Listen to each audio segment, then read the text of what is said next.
Nous sommes au milieu de l'été, c'est les vacances, et vous avez peut-être envie d'en profiter. D'en profiter par exemple en faisant un bon barbecue avec des amis, ou encore en mangeant quelques glaces, ou tout simplement en ne refusant pas une invitation ou un plat que vous a préparé un ami, tout simplement pour contrôler votre poids, pour éviter de prendre du poids. Et vous avez cette réflexion, cette envie d'en profiter, parce qu'avant vous êtes peut-être déjà privé, restreint, pendant des semaines, parfois des mois, pour contrôler votre poids ou même perdre du poids. Cette réaction est tout à fait normale, mais vous êtes dans ce que j'appelle le dilemme de la calorie. C'est-à-dire que vous êtes entre l'envie d'en profiter et la peur, la hantise de la calorie qui va vous faire prendre du poids.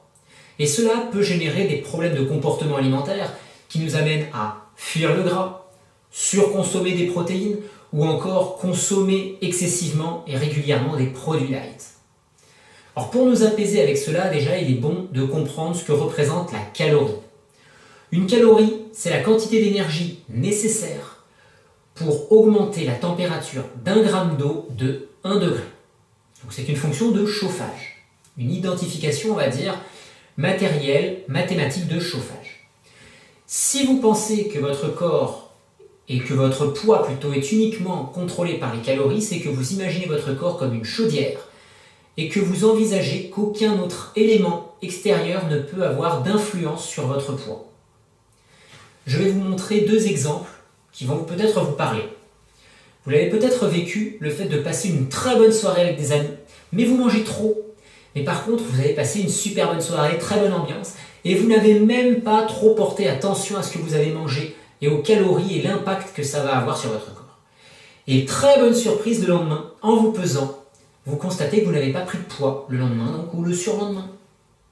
C'est super. À l'inverse, vous avez peut-être vécu aussi cette expérience malheureuse que vivent beaucoup de personnes.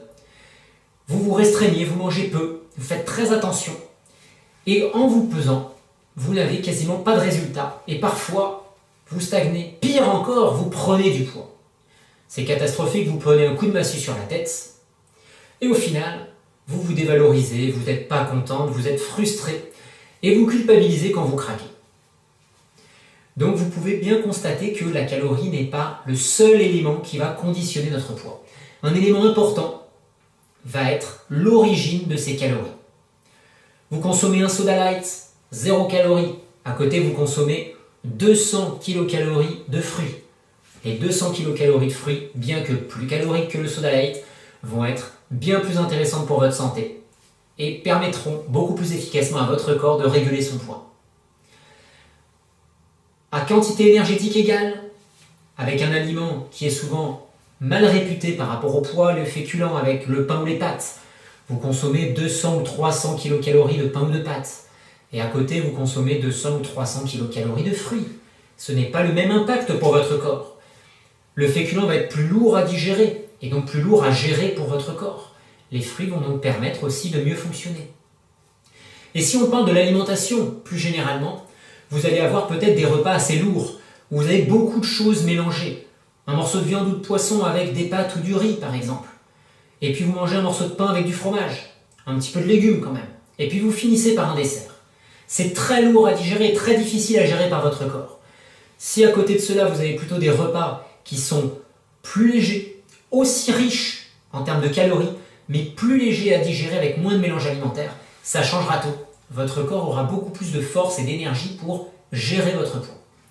Et je m'amuse souvent avec les personnes qui ont des problèmes de poids et qui sont dans la restriction alimentaire très importante, qui se privent de beaucoup de choses, de les inciter à manger un peu plus, pour qu'elles s'aperçoivent qu'en mangeant plus, mais surtout en mangeant mieux, elles vont avoir des résultats et elles vont pouvoir perdre du poids. Et ça, c'est vraiment génial parce que ça leur permet de s'apaiser, d'avoir une relation plus apaisée vis-à-vis de l'alimentation et puis vis-à-vis de leur corps, vis-à-vis d'elles-mêmes. Et c'est très important car le stress est un facteur de prise de poids. Le stress freine la perte de poids. Les effets métaboliques du stress favorisent la rétention d'eau, mais aussi perturbent donc la perte de poids d'une manière générale. Je vais finir sur cette phrase d'une personne que j'ai accompagnée et qui avait restreint son alimentation pour des raisons de santé, elle, et qui m'a dit que lorsque c'est bon, il n'y a pas de frustration. Et c'est tellement vrai. Cette phrase est tellement vraie. Lorsque vous mangez quelque chose qui est bon, il n'y a pas de frustration. Parce que si vous ne mangez pas certains aliments, mais que quand vous mangez d'autres choses, c'est bon, il n'y a pas de frustration.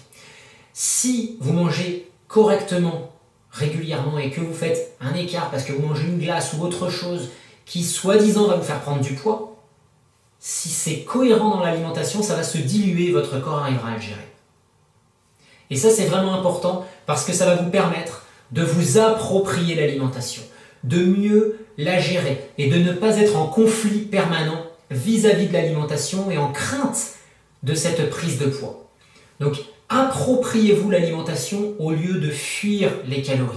C'est beaucoup plus efficace et vous serez dans un environnement qui sera beaucoup plus agréable pour gérer votre alimentation et votre poids.